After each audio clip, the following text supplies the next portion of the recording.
Tarata ye Novembre kalo tile 16 san 2021 aw minnu sɔgɔlen na Mali kɔnɔ ani Mali kɔ kan an ka bɔlɔlɔkannaw la an ka foli b'aw ye dantɛ foli min na ni bamanankan kunnafoni suru waati selen Mali kibaru jabarani kan aw bisimila.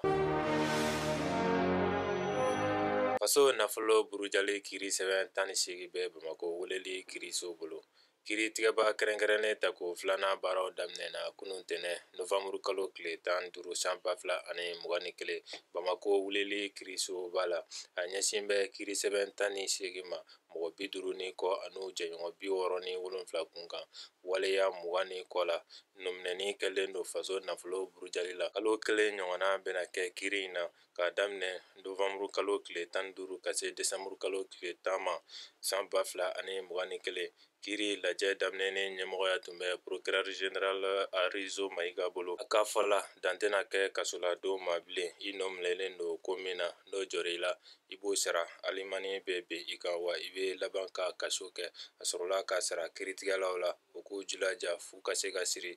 cogo min na faso nafolo yuruguyurugu danna. N'o tɛmɛna ka bɔ yen an b'aw ladɔnniya ko Yirimajɔ sira munumunu labilala bolifɛntigiw ye. Yirimajɔ sira munumunu kurumokarila kunun ntɛnɛn Novembre kalo tile 15 san 2021 minisiri ɲɛmɔgɔ Dr Choguel Kokala Mayiga fɛ gouvernement minisiri caman tun bɛ a kɛnɛ kan kɛrɛnkɛrɛnnenya la taamako ni sirako minisiri Madame Damele Madina Sisoko. Sira in fɛ ye takasigi siɲɛ 2 ye a kuntala ye mètre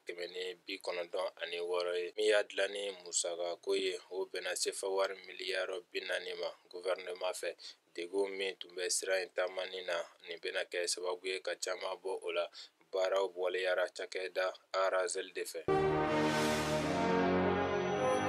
Nimero sigi daminɛna katakatɛnɛw la moto taxiw ani moto tɔw la o baara bɛ to senna fɔ kalo 9 kuntagala sɔngɔnɔgɔ fɛnɛ la ka daminɛ Novembre kalo tile 15 la san 2021 ka se san 2022 août kalo ma Mali fan bɛɛ taamako ni sirako minisiri Madame Damele Madina Sisoko ye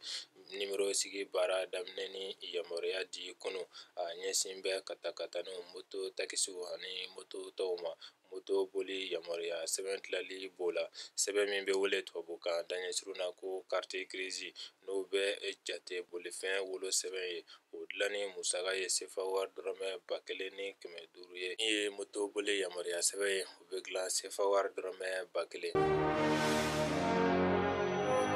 Ne bɛ dansigi an ka bi wɛrɛw la n b'a fɔ ala ka bɛn ni lafiya sabati jamana kɔnɔ aw k'an bɛn wagati wɛrɛ la ni kɛnɛ kelen kan.